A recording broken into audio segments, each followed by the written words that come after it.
The Radio Memories Network is brought to you in part by Liberated Syndication, podcast publishing made easy, libsyn.com. That's libsyn.com. Welcome to Sci-Fi. From its earliest time, radio has always been interested in science fiction. Characters leap into your living room as we go on an adventure into time and space. We now go back to the early days of science fiction on the radio and our imaginations with our featured sci-fi presentation. Host, Planet Earth, a serial in 6 parts by Anne Howell and Colin Cooper.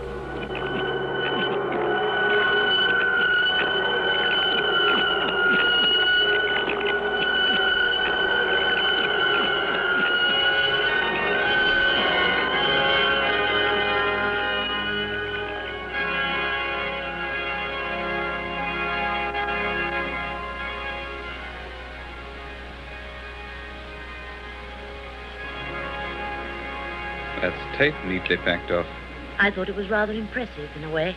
Forgetting that any mystery surrounding his death has been nicely covered up and then carefully smoothed over with a suitably decorous funeral service. I know, David. It was the ceremony of it, I suppose, the sheer power of ritual.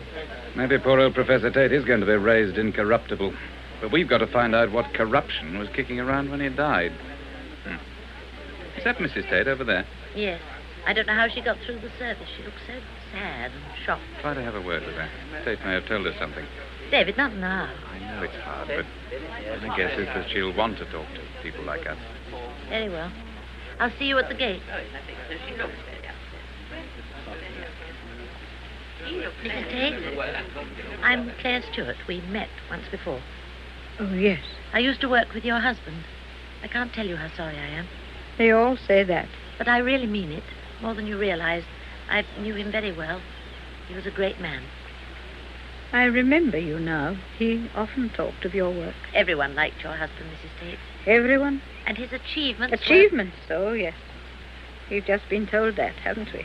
A nice little biography. Only the suitable things, of course.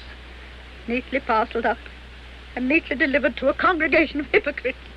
I'm sorry. I don't want to intrude any further, but a friend of mine has just spoken almost the same words, and we want to try and help. No, it's I who should apologize. Forgive me, my dear. It isn't you. Did you mean what you said just now about helping? Yes, Mrs. Tate, very seriously. Perhaps you could come and see me this evening, could you? I shall be alone. In fact, I shall usually be alone now. We had very few friends, real friends. And there were no children, you see. My dear Mrs. Tate, I am so sorry. Your husband was one of my closest colleagues. We all admired him tremendously. Thank you, Professor Ormskirk. It's impossible to estimate the loss to the world of science. It is a little late to say that. I beg your pardon? You killed him, Professor Ormskirk. You and your scientific developments. You talk about a loss to the world of science. But what do you care about human beings? What does flesh and blood matter to you as long as you can fire off your little rockets into space in the name of science? What are you doing in this church, Professor Ormskirk? Science is your god, and it will kill you too one day. Surely it has killed my husband. When did you get this, Mrs. Tate? I found it in his study. It's not something he'd leave lying around at the Stellar Research Institute. May I see? Yes. I dare say you think I'm just an hysterical old woman after that outburst. In church, too. I couldn't help it. You see, I know there's something wrong. I know it wasn't a natural death. Benson's name's been added in pencil. Do you know him? He's in hospital. He had a road accident shortly before your husband died. Miss Stewart was in the car. Yes, I heard. He's lucky to be alive. Many of the people on that list are dead, Mr. Holland, and no one knows why. And if they do, they aren't saved. I knew, of course, that your husband was concerned at the high rate of sickness among scientists. Concerned? It was more than concern, my dear. It's been preying on his mind for months, and now this. I know how you must feel. Do you? Does anyone? I wonder. If I were a scientist, if I were in your place, I'd get out. I don't know exactly what you're doing with those rockets. My husband never told me very much, but I do know that no good will come of it. Go before it's too late, my dear. Do something else. Mrs. Tate, forgive me for asking this, but the coroner's findings... Yes, Mr. Holland. Cardiac failure, natural causes. But I know there was nothing wrong with my husband's heart beyond the fact that it was 65 years old. But are you sure? I mean, these things do happen. We were married over 40 years ago. When two people live together for that length of time, they learn about each other almost everything that is to be learned. That's not all. I saw him, you know, after it happened. I had to go and identify him. Mr. Holland, there was a mark on his neck. A mark? On the right side, just below the ear. When I pointed it out, they told me it was probably a small cut made while shaving. It didn't look like that to me. What did it look like? A bite, Mr. Holland. A bite.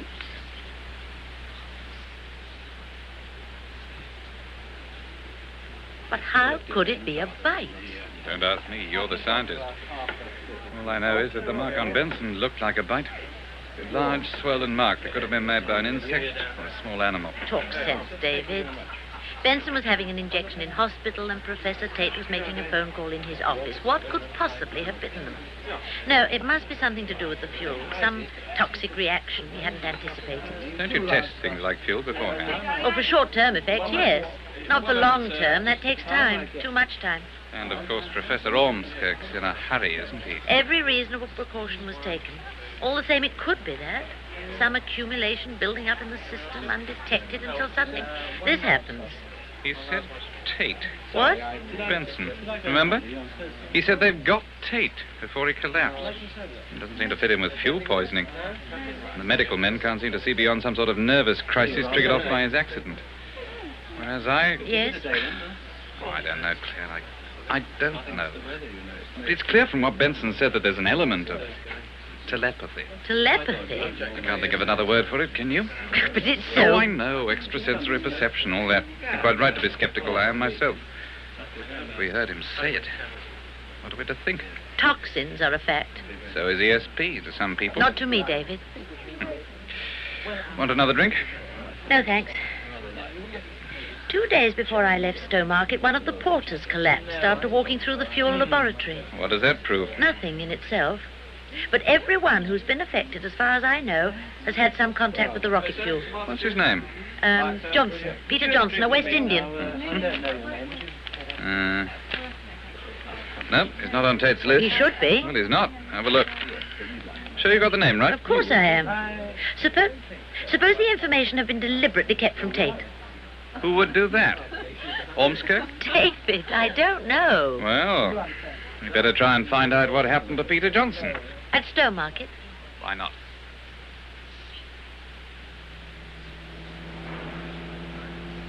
I'll try the personnel office first. They keep a record of everything that happens to the staff, even too thick. I'm coming too. They won't let you in without a pass. Not even with you to hold my hand? Even Professor Ormskirk has to show his pass. How far to go now? About half a mile. What are you doing? Do they search cars? Oh, no. They check the passes and then wave you through if the passes are in order. Why? If they don't see me, they won't know I haven't got a pass, will they? I suppose you could hide in the boot. Can you drive? Yes. Good. You can lock me in the boot. If the guards want to open it, say you've only hired or borrowed the car and you haven't got a key, okay? Yes. Sure you want to go through with it? I haven't forgotten why we're doing this. It's not only Harry Benson and Professor Tate. It's not just those two men up there orbiting in Ormskirk's latest rocket. Well, there is something wrong, isn't there, David? So we've got to go through with it. Here's the key. Don't lose it or I'll be in real trouble.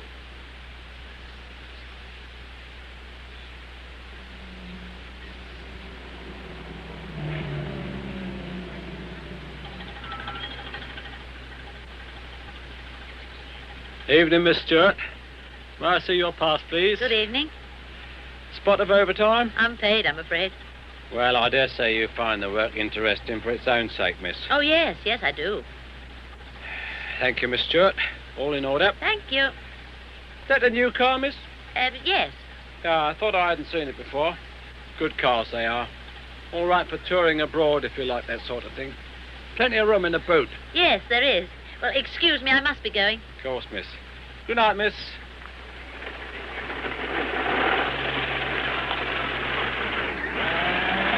Oh, won't last long if she treats it like that.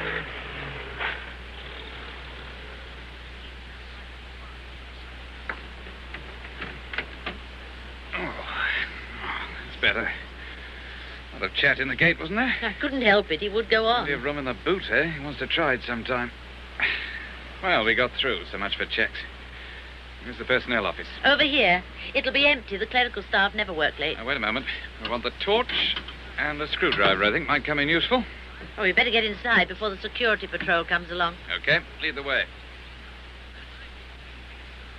Well, that seems to be it. 3 filing cabinets and not a Johnson amongst Well, them. there must be some things. What's in here? 1 desk only. Personnel officer himself. Herself, it's a woman. Perhaps she keeps a secret file. Not much in this drawer. Rubber bands, box of paper clips. If it's a secret file, you won't find it in unlocked drawers. I know. There might be a key. Oh, this drawer's locked.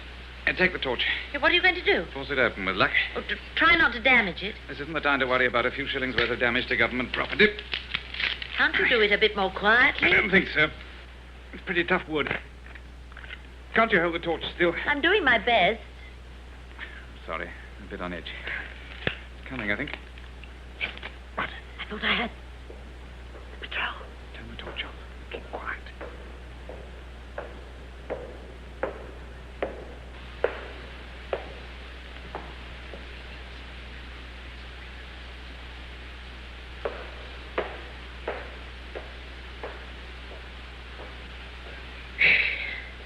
They've gone.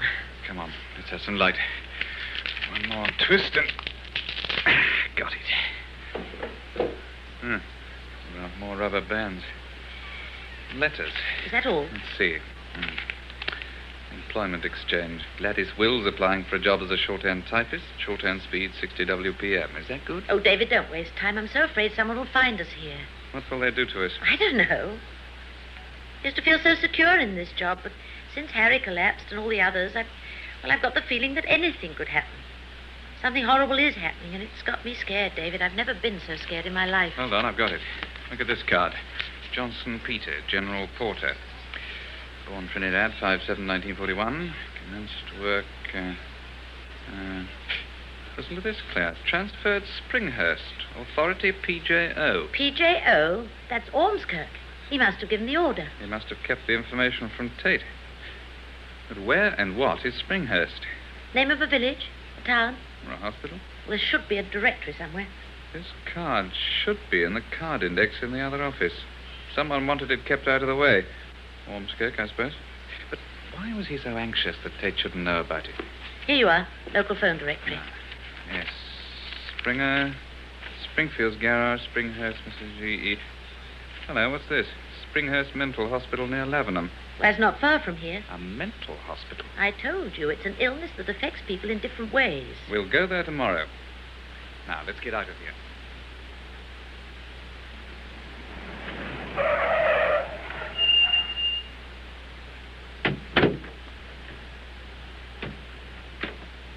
Nice-looking house. Oh, I hate these places. But it's so pleasant.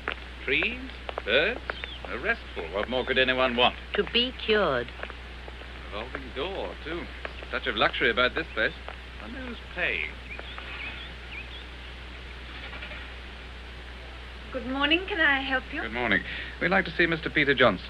I'm afraid if you're not relatives... Oh, but we are. We're friends. Close friends. I'll tell Dr. Harris. Will you take a seat, please? Phew. I slept up there. I forgot Johnson was a West Indian. What are we going to tell him? And Dr. Harris? If he sees us. He'll see us. How do you know? I would if I were in his place. The point is, will he let us see Johnson? Believe me, I'm not unsympathetic, but I'm afraid it's out of the question. Quite out of the question. We've come a long way, Dr. Harris. I wish you'd taken the precaution of telephoning beforehand, as you'd have saved yourselves the journey.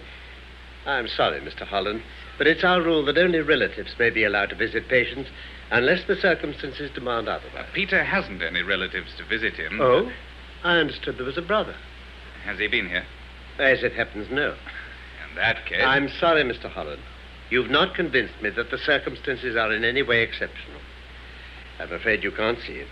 Dr. Harris, we've come from the Institute of Stellar Research. It is vitally important that we see Peter Johnson. Oh, my dear young lady, why didn't you say so before? Did Ormskirk send you, Professor Ormskirk? Some more research has to be done. Oh, quite. Though there's nothing new to report, I'm afraid. His condition is unchanged. Unchanged? There's been no improvement. I see.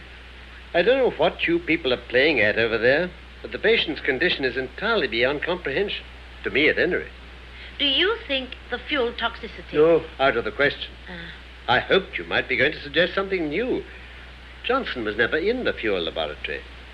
Sonic vibration, maybe? Dr. Harris, we do have a theory, perhaps not so far from what you've just mentioned. We can't say more at present, but we must see the patient. This secrecy. I know it's an important government project, top secret and so forth, so I mustn't ask too many questions, must I? All right, never mind. Yes, you can see the patient if you think you've got a solution to the mystery. There's obviously not much we can do for this poor chap at present, bar give him the best possible care and attention, the very best. Well, you'd better come with me. Peter Johnson. Do you think he can hear us? As you see, he doesn't appear to be unconscious. His eyes are open, he seems wide awake, but he doesn't respond to any normal stimulus. An advanced catatonic condition so far unexplained. Peter Johnson, can you hear me? Peter Johnson. You see, not a flicker. Let me try. I cannot permit any further disturbances. You've seen him, and you know that his condition has shown no improvement. I think we'd better leave it at that. But we've got to know more. I can only say I share your desire for enlightenment, Mr. Holland. There are so many things about this case for which it's impossible to find any rational explanation. The EEG, that is the encephalograph tracings, for example. I'd give 10 years of my life to know what they mean. You've seen them, no doubt. Well, we didn't, at least... Professor Ormskirk certainly received them. He sent an acknowledgement. You have come from Professor Ormskirk, haven't you? What did you make of the tracings, Doctor? I'm really not qualified to give an opinion. What was the opinion of your experts, then? If Ormskirk sent you, you ought to know. The EEG tracings have gone to your institute. They were accompanied by a report which made the position as clear as we were able. Did Ormskirk send you? I must say it seems highly irregular. I had no notification that you were coming, not a word. Isn't it also irregular to send EEG tracings to anyone who happens to ask for them? Who are you? I don't believe you're from the institute. Who are you? Dr. Harris, this is my security pass card. I'm one of Professor Ormskirk's chief assistants. Oh. Now, please tell us just one more thing. After all, you're a doctor. You certainly care more about your patient's well-being than politics between physicists. Professor Ormskirk's a very busy man. He doesn't always follow every single problem. Oh, it's difficult to explain. I'm getting confused, but I know you care for Johnson's welfare, and so do we. Dr. Harris, please, can you tell us, has Johnson said anything whilst he's been here? Well, that's a harmless question. Not much, no. Certainly nothing that has any meaning we could discover. What did he say? A single word, no more. It's here in the case notes. Here we are. Patient uttered the word Tate several times. Tate? Can you tell us when he said it? Certainly. It was the 17th of this month. At 4:35 p.m.? How did you know? I put two and two together. Now, can we go back to those tracings? I've made my position clear. If you want to know any more, you must ask Professor Ormskirk. The matter's been taken out of my hands. By non-medical people. I prefer not to discuss that. There's nothing more I can tell you that I haven't already told the infant.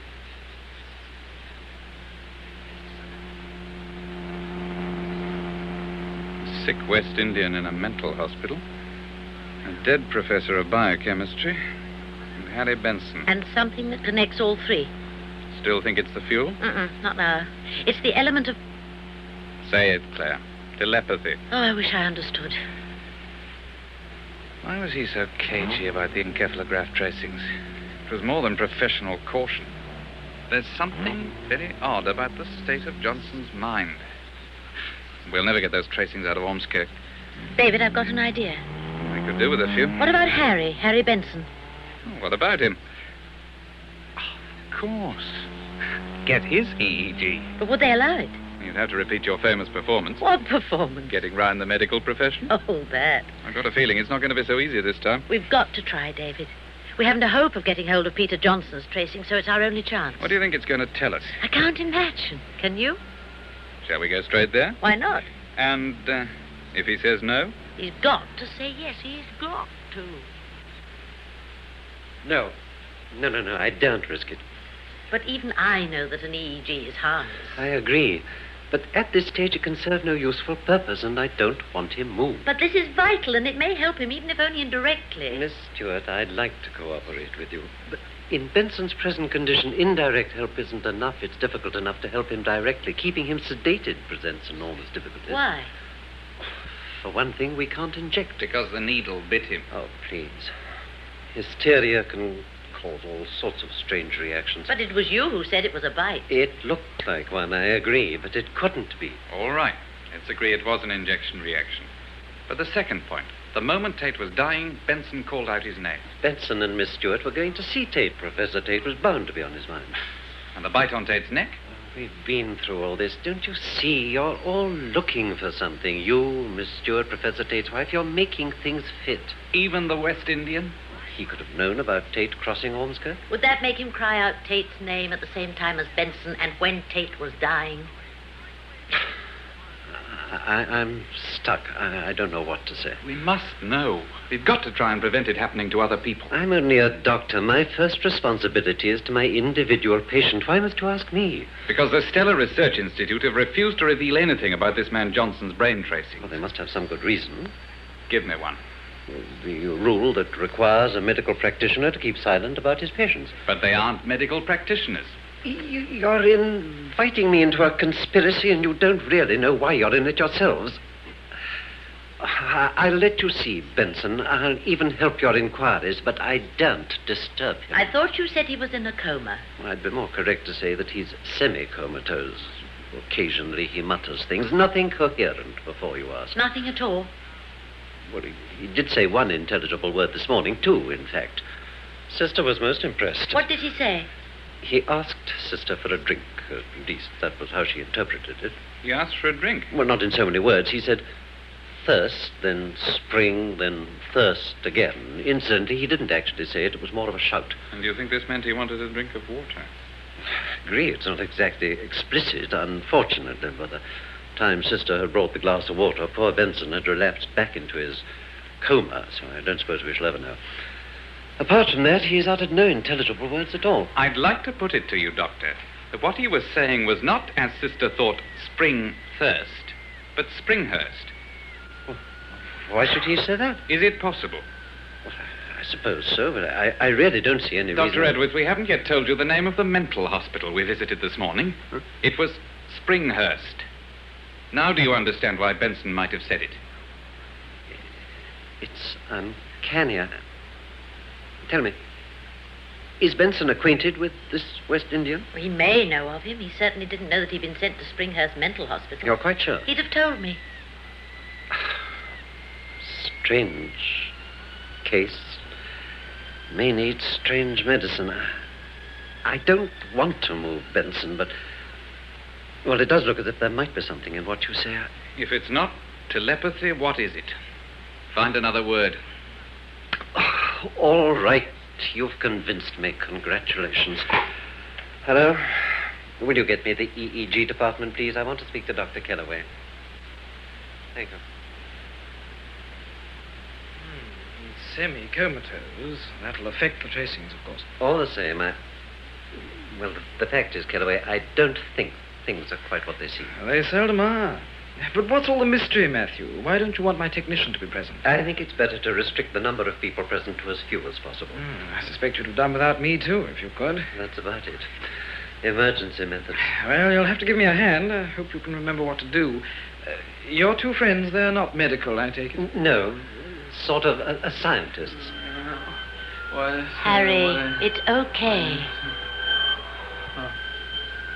All right, Miss Stewart. I'm depending on you to keep him calm. And everybody else, please say as little as possible. Can we get on? I'm ready. Remember how to fit the electrodes, Matthew? Yes. No. Harry, it's to help you. Those little gadgets that Dr. Edwards is attaching to the patient's head, they're the electrodes. The activity of the brain is recorded in the form of an electrical impulse. Look at these tracings. You can see the sort of pattern we can expect to get. A flattening out of the waveform shows increased mental activity. No. Trouble, Matthew? He's resisting. Here, let me...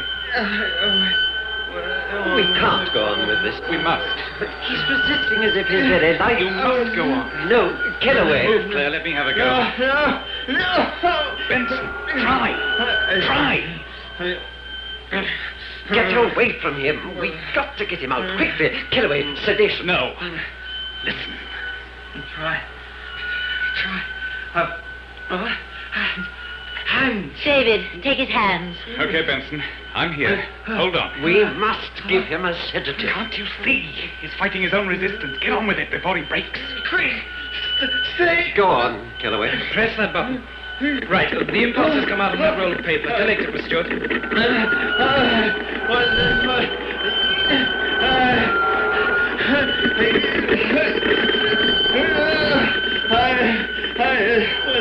For God's sake, hurry! Keep. Try. We can't go on. We've got to get more. Miss Stewart, press that button when I say press. Right. Press.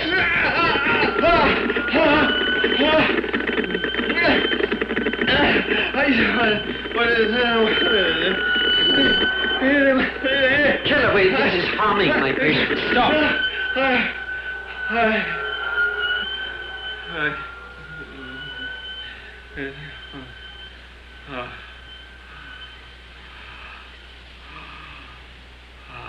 He's calmer now. He's lapsing. He seems to be going to sleep. Dr. Edwards, he's not... No. No. He's all right. Edwards, look at this. Look at those waveforms. They're certainly very unusual. Unusual. They're impossible. Just look at the amplitude of those waves. What's this patient's history? I must admit, Oh, but it is impossible. There must be some rational explanation. You see... What are you trying to tell us? I'm trying to tell you that here we have a man talking and struggling that is active. And yet the waveforms, instead of growing smaller, have become, well, gigantic, monstrous. Anyway, they don't conform. Don't conform to what? To any known pattern of the human brain. In God's name, man, do you realize what you're saying? Yes, Matthew, I do. But what is it? I don't know. I only know what it isn't. But the impulses are coming from his brain. This is a man, an ordinary human being. Look, I admit that these impulses have come from this patient.